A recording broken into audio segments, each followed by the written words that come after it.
Muy buen día a todos y todas. Bienvenidos al módulo de Ecofisiología Vegetal. Yo soy Manuel Cach, soy el instructor que impartirá este módulo. Vamos a empezar el día de hoy con la primera de tres clases sobre la aplicación de algunos conceptos ecofisiológicos, ecofisiología vegetal, a ambientes marinos. Bienvenidos y bienvenidas. Pues bienvenidas y bienvenidos de nuevo a la primera clase del módulo de ecofisiología vegetal aplicada a zonas costeras. Les repito mi nombre, soy Manuel Cach. Les platico rápidamente un poco más sobre mí. Yo soy investigador a través del programa Cátedras CONACYT en el Colegio de la Frontera Sur. Soy miembro del Sistema Nacional de Investigadores Nivel 1 y mi línea de investigación es sobre ecofisiología de plantas cultivadas y de ambientes extremos y su relación con el cambio climático. Plantas de ambientes extremos, me refiero, por ejemplo, a epífitas, a especies arbóreas creciendo en suelos contaminados o especies creciendo en ambientes costeros. Soy responsable del Laboratorio de Ecofisiología Vegetal y Sistemas Agroforestales, así como del Laboratorio Nacional de Innovación Ecotecnológica para la Sustentabilidad, un laboratorio que tenemos en conjunto Ecosur y el Instituto de Investigaciones en Ecosistemas de la UNAM. Para ir entrando en materia, necesitamos definir qué es la ecofisiología vegetal. Esta puede entenderse como una ciencia experimental que busca describir los mecanismos fisiológicos que subyacen a observaciones ecológicas. Es decir, a través de experimentación trabajamos o entendemos cómo varía la fisiología vegetal en respuesta a variaciones en su entorno ecológico, llámense factores bióticos o factores abióticos. Es una ciencia experimental que echa mano de otras disciplinas, tanto de un nivel organizacional superior como inferior, como es el caso de la ecología, la agronomía, la horticultura, la fisiología, la bioquímica, la biofísica, la genética e incluso la biología molecular.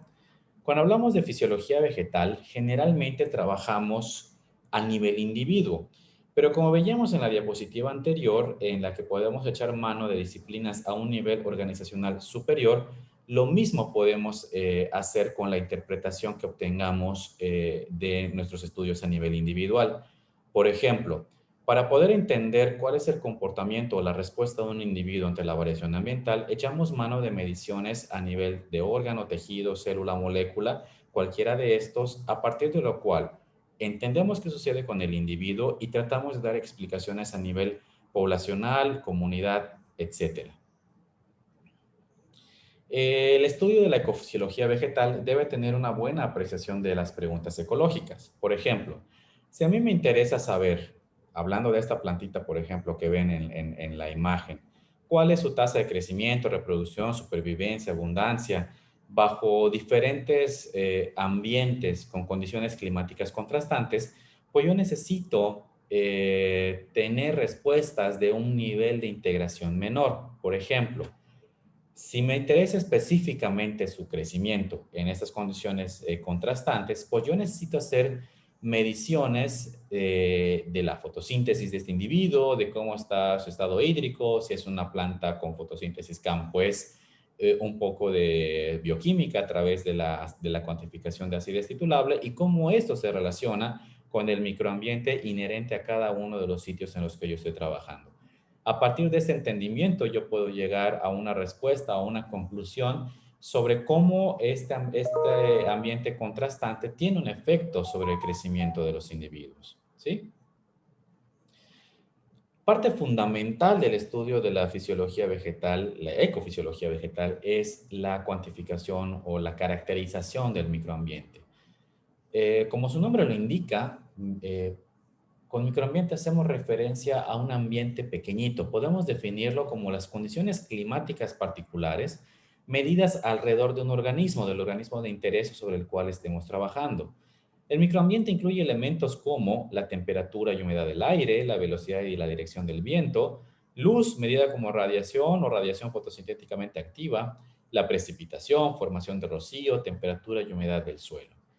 Algo que debemos tener siempre en cuenta es que cualquier variación en alguno de estos factores afecta a los demás y por tanto al organismo en cuestión. Por ejemplo, Un incremento de la temperatura del aire generalmente va acompañada de una reducción en la humedad de este. Esto hace que el déficit de presión de vapor de agua, es decir, qué tan seca está la atmósfera, eh, conlleve a una mayor demanda evaporativa, es decir, nuestras plantas van a perder mayor cantidad de agua durante el intercambio de gases y es probable que esto conlleve a mecanismos de protección como el cierre de estomas para evitar justamente la pérdida de agua, pero a su vez impide la entrada de CO2, que es la materia prima para la fotosíntesis, producción de azúcares, etcétera. Entonces, nada más un ejemplo de esto que les comento, que una variación o la variación en algunos de estos elementos conlleva la modificación de otros y a su vez afectan a nuestro organismo de interés. El tamaño del microambiente es variable y dependiendo del contexto de trabajo puede ser complicado de medir. Alguna de las formas o delimitaciones más aceptadas es que supongamos que tenemos este arbolito. El microambiente que vamos a representar con esta línea punteada va a ser definido por 4 veces el tamaño del individuo en cuestión en todas direcciones. ¿Sí?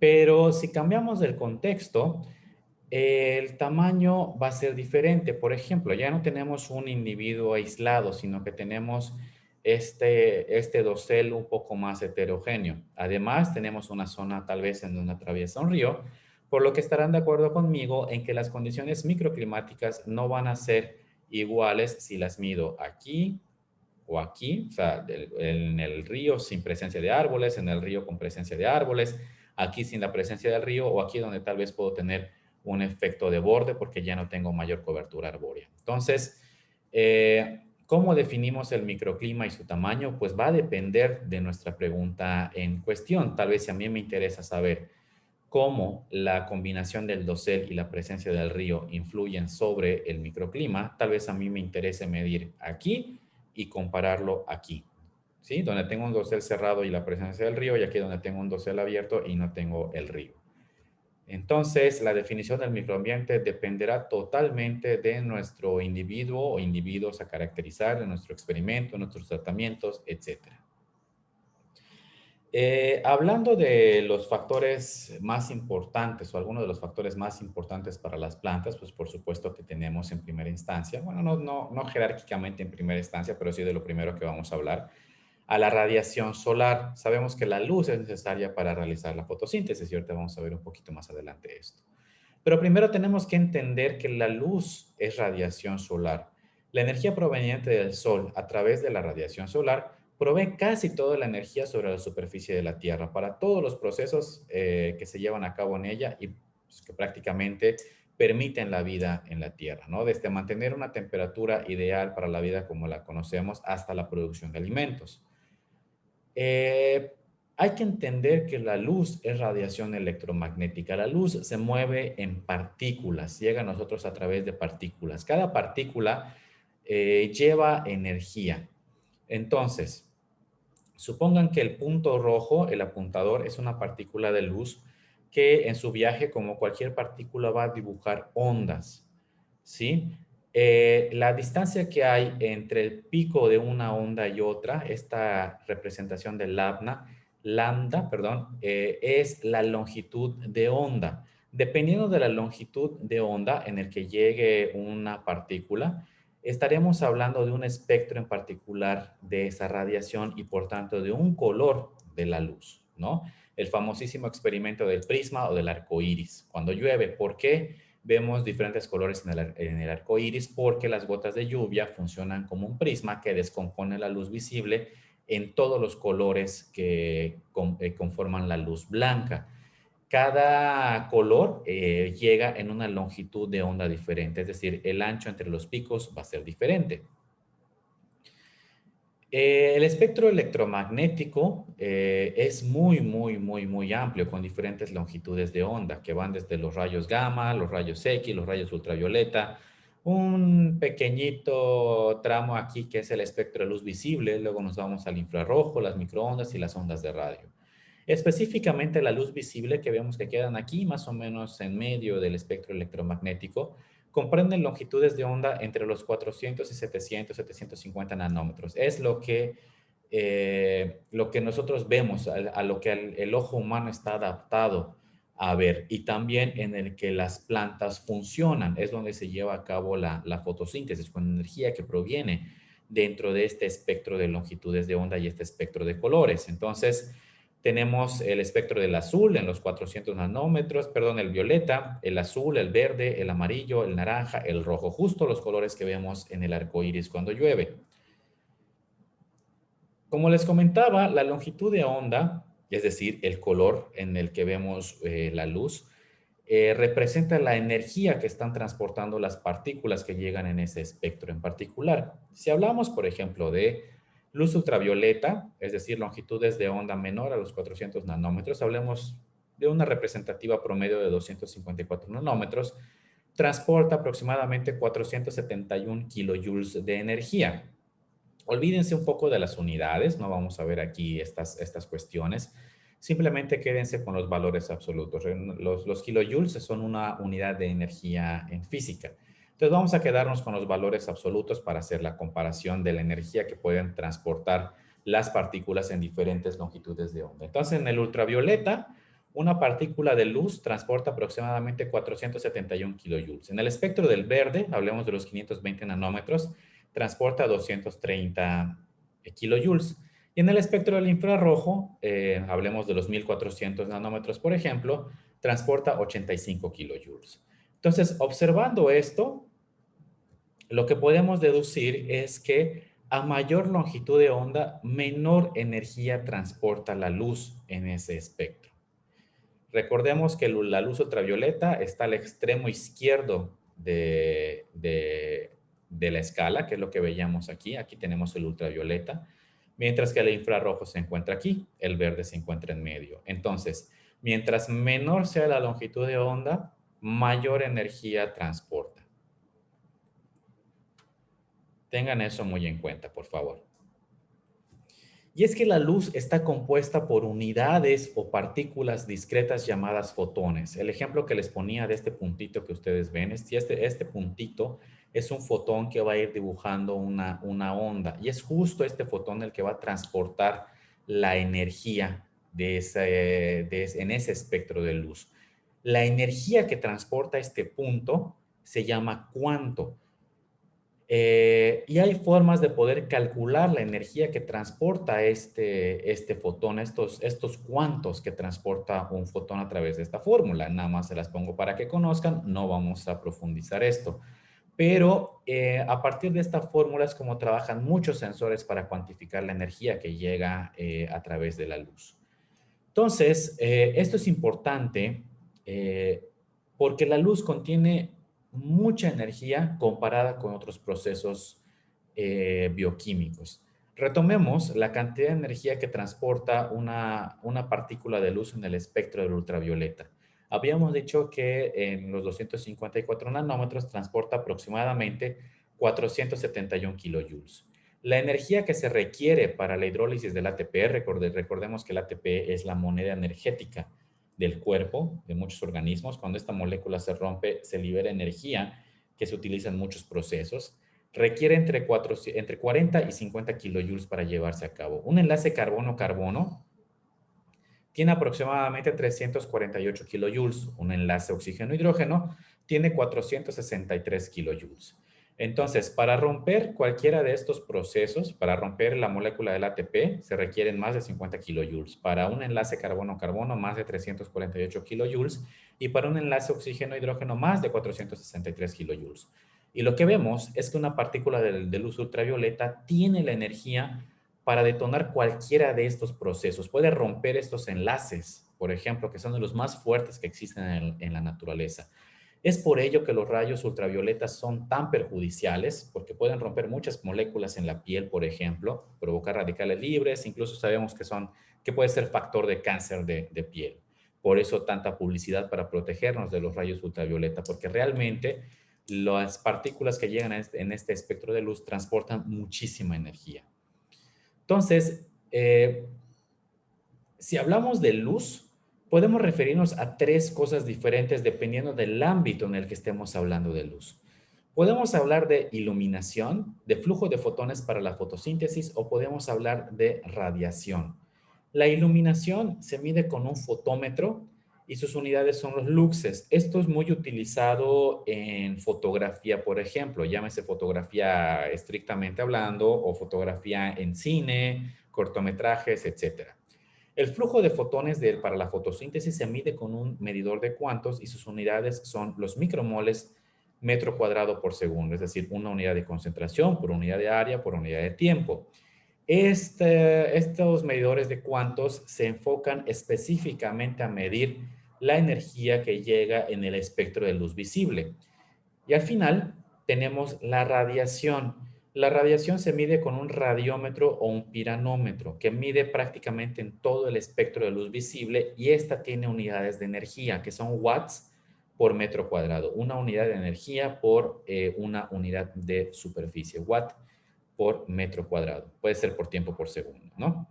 Entonces, estos instrumentos obviamente tienen ciertas diferencias dependiendo de la calibración que tengan para la medición de diferentes eh, conceptos de luz, como lo vimos hace un momento. Entonces podemos tener fotómetros, radiómetros y medidores de cuantos, como vimos hace un momento.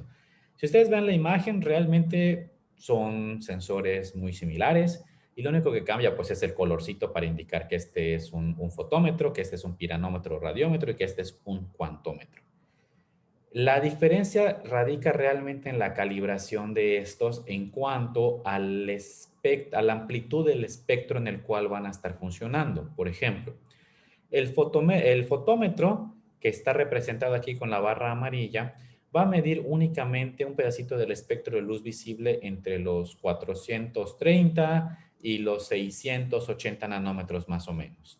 El cuantómetro, representado aquí por la barra azul, va a medir entre los 400 y 700 nanómetros, es decir, en el espectro completo de la luz visible. Mientras que el radiómetro o piranómetro va a medir por un poquito debajo de los 400 nanómetros hasta un poquito más allá de los 1100 nanómetros, es decir, casi todo el espectro de radiación electromagnética. Ahí radica la diferencia entre ellos. Realmente la construcción de los sensores es básicamente la misma. Si nosotros descomponemos un sensor de los que veíamos hace un momento, lo que vamos a encontrar es lo mismo. Tenemos un disco de acrílico, que este disco de acrílico lo único que hace es homogeneizar la luz que llega aquí arriba hacia el sensor que se encuentra aquí abajo, ¿sí? Es como un difusor de luz. Tenemos una cubierta protectora que puede ser de diferentes materiales, en este caso es de metal, que va a proteger el sensor de la entrada de agua, por ejemplo, polvo y demás cosas que pudieran alterar su funcionamiento.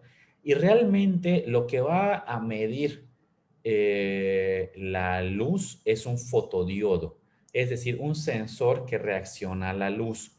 Lo que hace un fotodiodo es que transforma la energía luminosa en energía eléctrica. Llega la luz aquí, el disco de acrílico se encarga que esa luz sea dispersada de manera homogénea sobre el sensor. Este sensor registra esa luz y la transforma en energía eléctrica que es transportada hacia un registrador o un lector que simplemente lo que hace es transformar esa lectura, esa energía eléctrica en un numerito de acuerdo a las unidades que vimos acorde al sensor que estemos trabajando. Existen diferentes instrumentos a los cuales se conectan estos aparatos. Podemos tener data loggers o registradores que tienen la capacidad de almacenar datos, es decir, nosotros podemos programarlos e ir y dejarlos en el campo midiendo por varios días. Regresamos, descargamos nuestros datos a la computadora y los analizamos. Tenemos otros que son, digamos, simplemente lectores instantáneos que no me almacenan nada, simplemente yo llego, bueno, conecto mi sensor, llego, mido lo que me interesa medir, me da aquí la lectura y la anoto en mi bitácora de campo, ¿sí? Entonces todo depende también de nuestro presupuesto, son mucho más caros los data loggers que los lectores simplemente y también del ámbito de aplicación en el que vayamos a estar trabajando.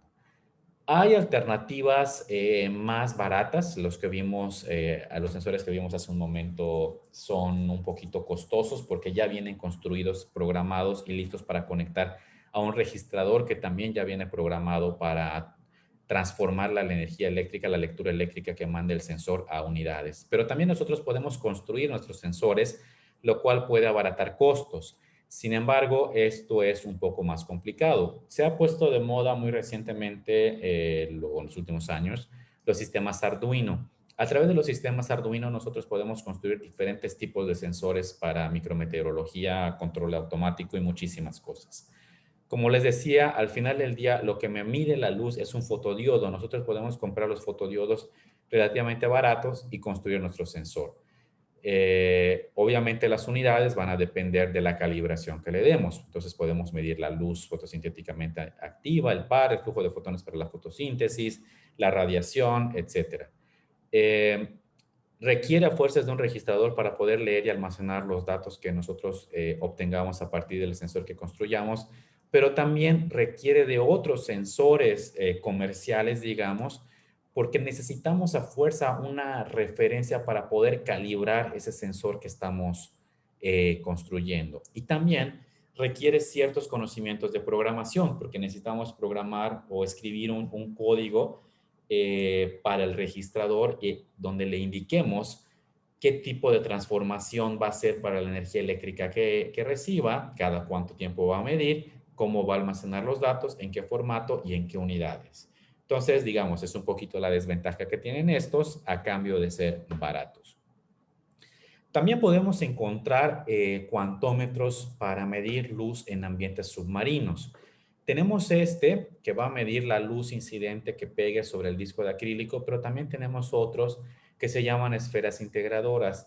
Aparenta ser un foco, una bombilla, que nosotros sumergimos en el agua y lo que hace es que va a medir la luz que llegue en todas direcciones alrededor de esta bombilla, a diferencia de este que tiene un campo de captación de luz más limitado. De nuevo, depende de nuestra pregunta de investigación, pero existen sensores para trabajar también en ambientes acuáticos. Pero ¿por qué esto es importante? Porque recordemos que la fotosíntesis depende de la luz para poder funcionar, que era lo que veíamos al principio de la clase.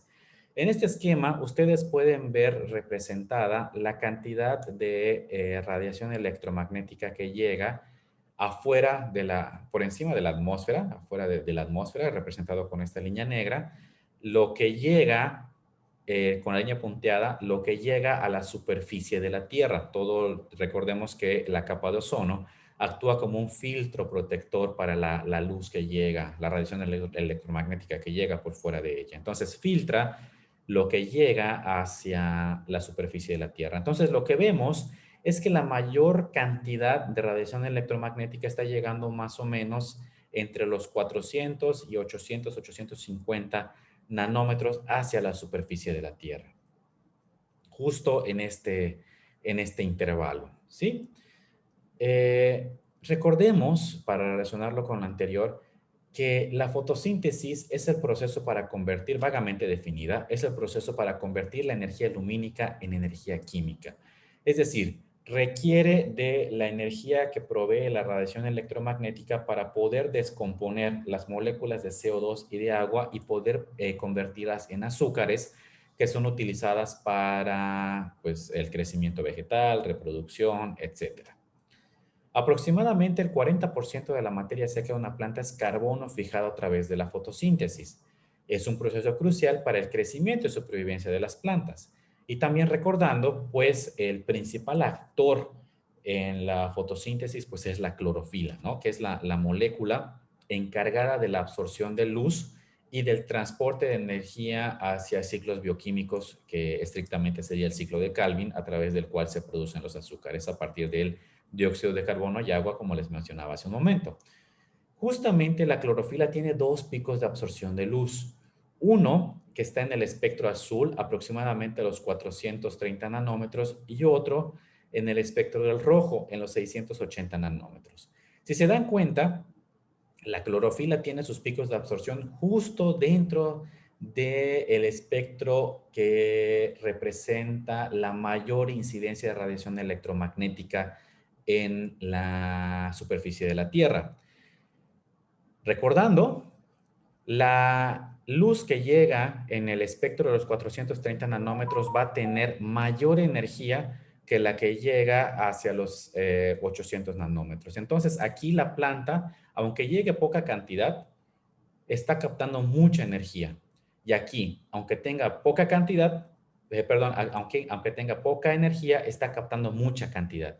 Entonces, las plantas se han adaptado para maximizar la captación de energía proveniente de la radiación electromagnética en estas dos longitudes de onda que representan casi el total de la energía que llega a la superficie de la Tierra.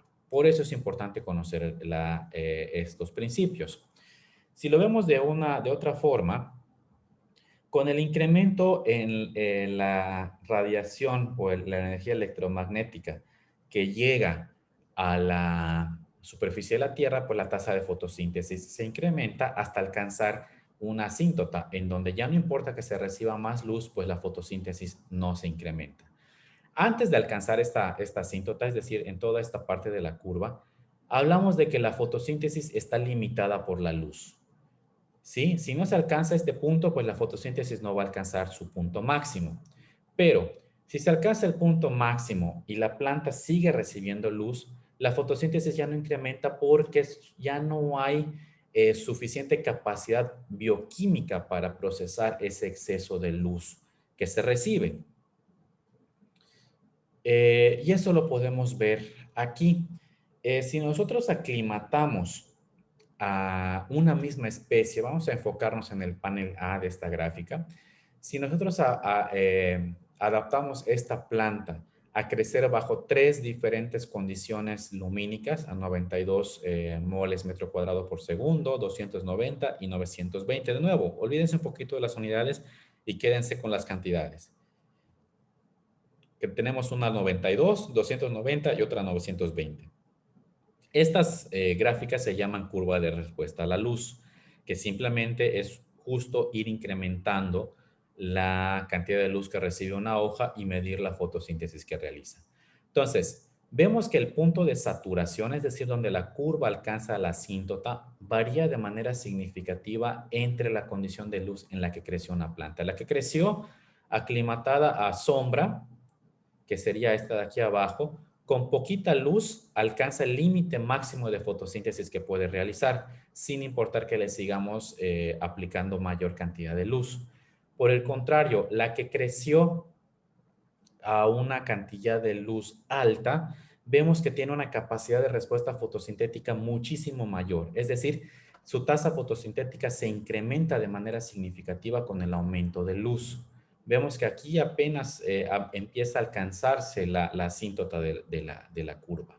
Entonces, las plantas tienen la capacidad de aclimatarse, obviamente dentro de cierto rango de tolerancia, a diferentes condiciones lumínicas y su fotosíntesis va a responder acorde a esta aclimatación.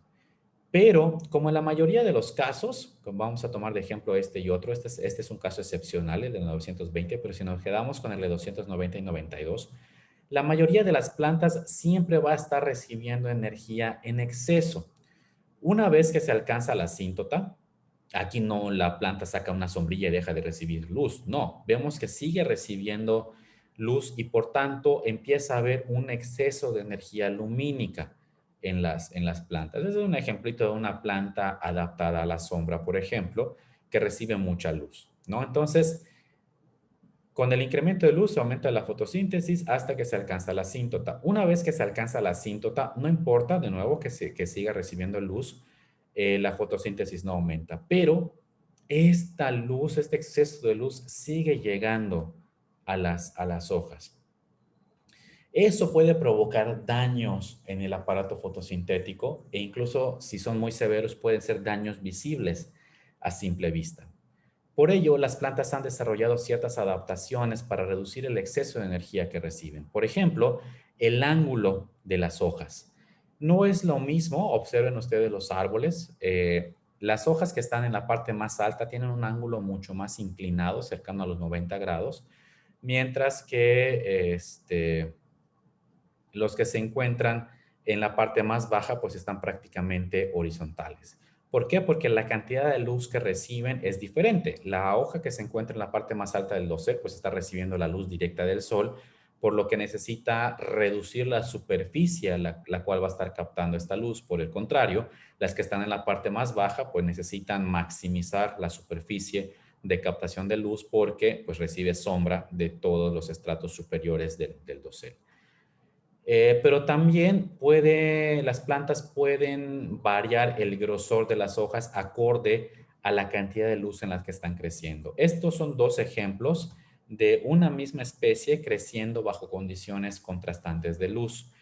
Vemos que en ambos casos las plantas que están creciendo bajo la luz directa del sol, que son los paneles izquierdos, presentan hojas más gruesas que las que están creciendo en la sombra. ¿Por qué? Porque esto hace que la distancia que tiene que recorrer la radiación electromagnética antes de llegar a las células en donde se lleva a cabo la fotosíntesis es mayor respecto a la sombra, a las hojas que están en sombra que necesitan hacer más eficiente la poca luz que reciben. Entonces, es una medida de protección el incrementar su grosor para evitar daños por exceso de luz. Pero también pueden cambiar su superficie foliar. Esta también es un esquema que ilustra una misma especie creciendo bajo diferentes condiciones lumínicas. Generalmente, una hoja que crece bajo la radiación directa del sol es de un tamaño menor al que crece bajo condiciones de sombra. Son hojas más pequeñitas. Entonces, las plantas pueden cambiar el ángulo de sus hojas, también pueden mover los cloroplastos cuando tienen este grosor y también tienen la capacidad de disipar la energía en forma de calor o reemitirla como luz. No tiene caso que nos metamos a ver estas cuestiones en detalle, es un curso bastante cortito, ¿no? Entonces, nada más como que ustedes conozcan que existen mecanismos que las plantas utilizan para deshacerse de ese exceso de luz. Sin embargo, si esta luz es excesiva por muchísimo tiempo o días consecutivos que no le dan tiempo a estos mecanismos o estos mecanismos de protección no son suficientes justo para proteger a la planta, puede haber un daño en los fotosistemas que son los encargados de la captación de luz. La recuperación de los centros de reacción, es decir, los fotosistemas, no es costosa energéticamente hablando, es decir, no requiere muchos recursos por parte de la planta, pero sí es lenta. Entonces, tienen, como cualquier célula, estas estructuras tienen un cierto ciclo de vida, por lo que constantemente se están regenerando. Pero si la tasa de daño es excesiva, los centros inactivos, estos centros se inactivan mientras están siendo reparados, se acumulan y la tasa de fotosíntesis baja.